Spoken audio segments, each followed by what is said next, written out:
This is the 2023 Yamaha Tracer 9 GT, and here's my first ride review.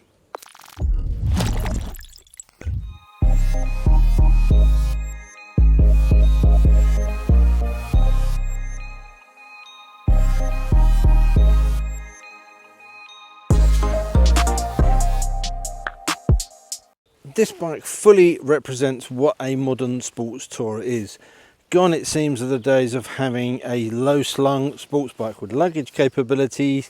Now we've got that sporty engine and sporty ride built into a more upright kind of machine, and we're seeing many more manufacturers switching over to this style.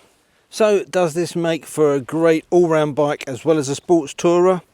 Let's find out.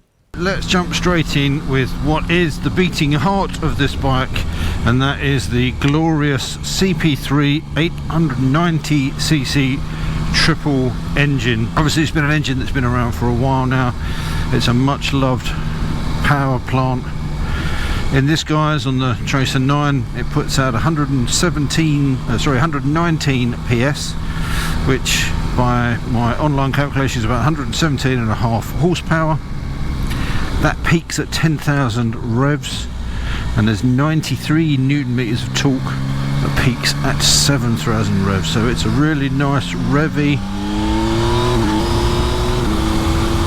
You'll hear the quick shifter there, but we'll touch on that later on. It is a fantastic engine.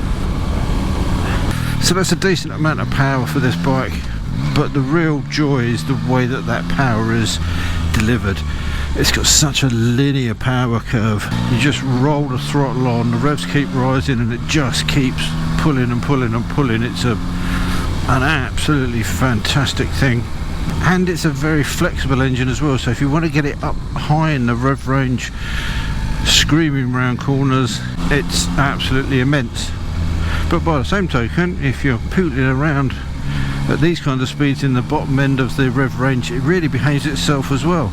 There's no snatchiness on the throttle, you're not getting any kind of hesitation. The fueling's really nice.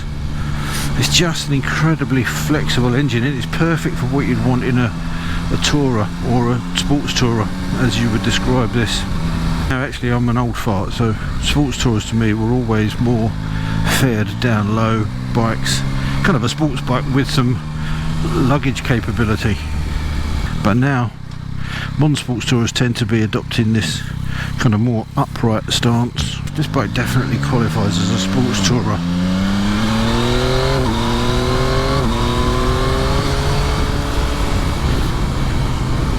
That engine is just so eager.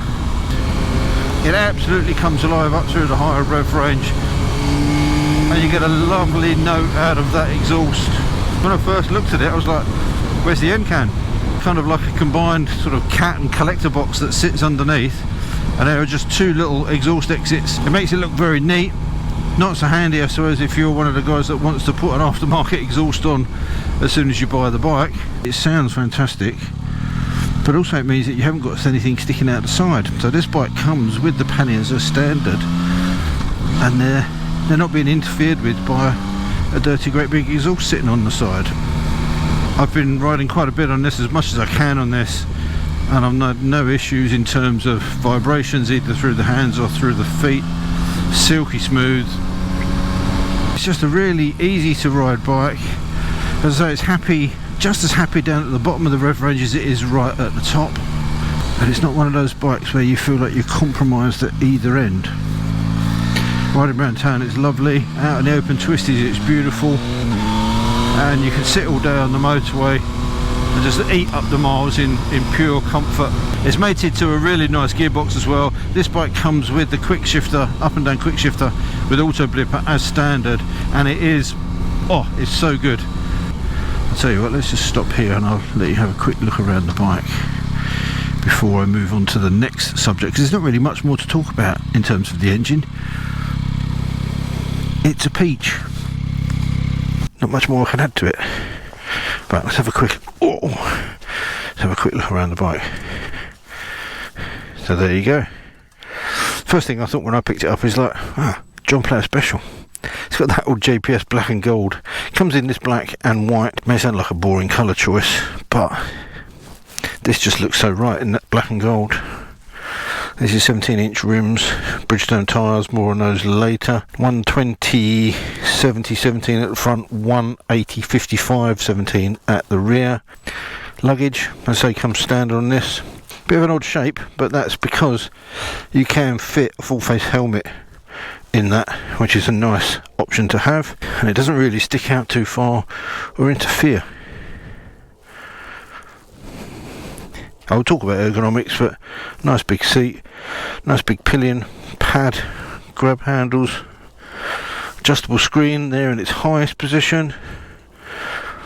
Some of the Yamahas I'm not too sure about the styling, but I think this is a bloody nice looking bike. I really like this. Centre stand as well as standard. We'll talk about the bits and pieces as we go through in terms of what it comes with. Let's just have a quick chat about suspension and handling.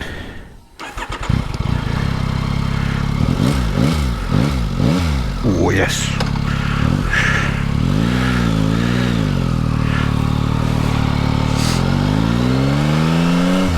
So another jewel in the Tracer's crown is this KYB semi-active electronic suspension.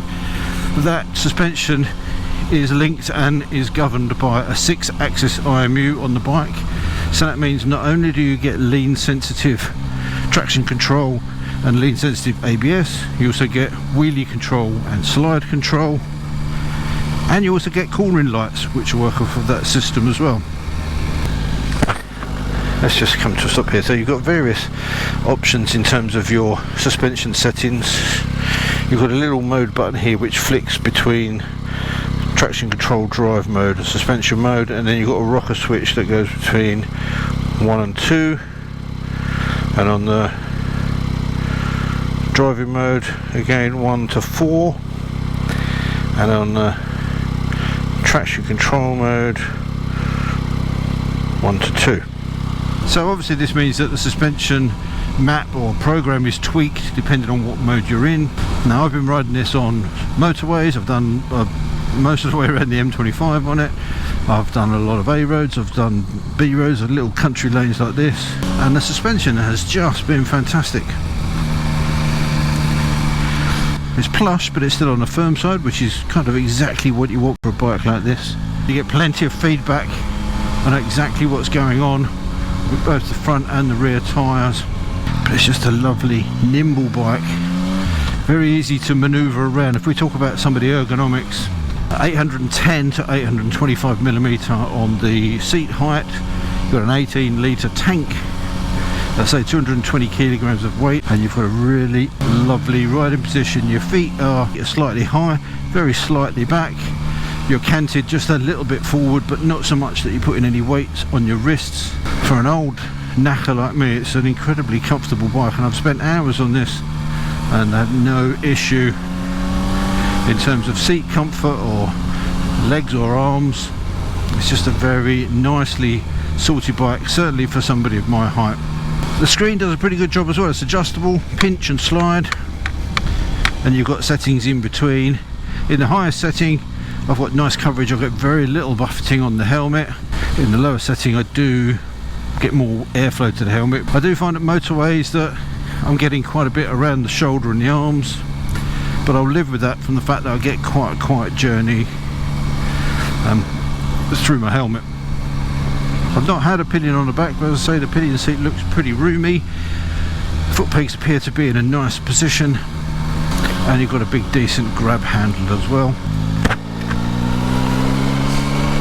So whilst I'm pootling through the villages, let's have a quick chat about some of the bits that are fitted to this bike as standard. So we've already talked about the cornering lights. We've got the electronic suspension, or semi-active electronic suspension. We've got cruise control, which is on here. We've got rider modes, traction control modes, all those bits and pieces. We've got heated grips, and those heated grips have got 10 settings, all controlled by this little jog wheel down here. You can rotate up and down. So I've ridden them in the past where you have heated grips where one doesn't feel like it's on, 2 kind of adds some warmth but doesn't do very much, and then 3 it's roasting your hands. With 10-step increments, this gives you much more control.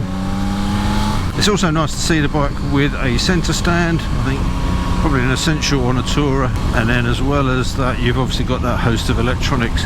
All those electronics are accessible and changeable through this weird kind of 3.5 inch split TFT screen. I quite like that. I don't mind that. Some people don't like that split. I think they could have done a little bit more with it. So on the left hand side you've got your speed, your gear selector, all your options, your rev counter, all that kind of stuff is on that left hand side. And then on the right hand side you can change these settings to show whatever you want in terms of other kind of non-essential information. The fuel consumption has been pretty good on this bike. We're looking at kind of low to mid 50s I've experienced so far, and that's without doing masses of kind of long motorway work, where I think you could probably eke that out. Back to displays, pretty easy to read. Feels like you're kind of looking down on them a little bit. It felt like they could have been a little bit sort of angled up towards you more. What they could have done with that is maybe have some flexibility to change the actual setup. So I think it would have been nice to have the speed and key stuff on there, and then maybe have a sweepy or a digital rev counter on the other side that you could switch to, or just have the speed and the revs and just kind of make the most of that split function, which I don't think they've done. So given this is a first ride review, I didn't want to go too deep in all the stats. So I just wanted to cover a lot of those off and give you an impression of what the bike is like to ride. I think it is a perfect sports tourer. You've got enough performance to make it exhilarating. It handles beautifully. It's comfortable. It looks good. I know looks are subjective, but I think this is a really nice looking bike. It's got all of the kit on it you could need. You've got your cruise control, you've got heated grips, you've got cornering ABS, cornering traction control, a centre stand, electronic semi-active suspension, adjustable screen. It's £13,110 on the road, and I think at that price, when you compare it to some of the others, it's in a really good place. I think you get a lot for your money on this bike. It's the sort of bike that you can commute on all week if you're a commuter, and then slap your panniers on and head off to sunnier climes at the weekend. It really is a very, very good bike indeed, and I can see how Tracers have become such a popular machine, and Yamaha just seem to keep making them better and better. So obviously I want to remain balanced on videos like this. So are there any negatives? Well, no, I've struggled to find them actually. One thing I found, and that's just a case of me getting used to it, is the position of the side stand.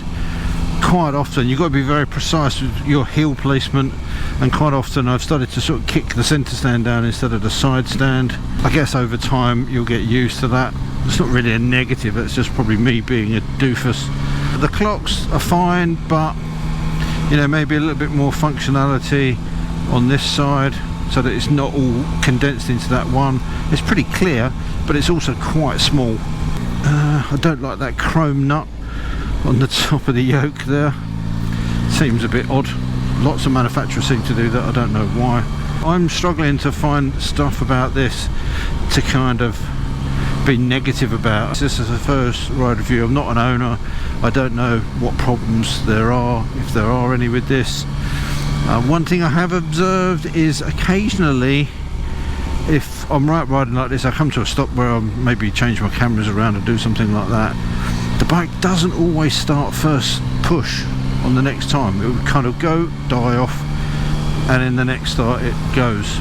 I don't know if that's particular to this bike or whether that's just something that happens on this CP3 engine. I don't know. But the first impressions for me for this time I've been riding this are that it is an absolute stonker. It's great fun to ride. Nice one, Yamaha. If you've got any questions, let me know in the comment section down below. I hope this video has been helpful or useful and entertaining. So all that leaves me to say is, until next time, thanks for watching, take care, ride safe, and I'll see you soon. Bye.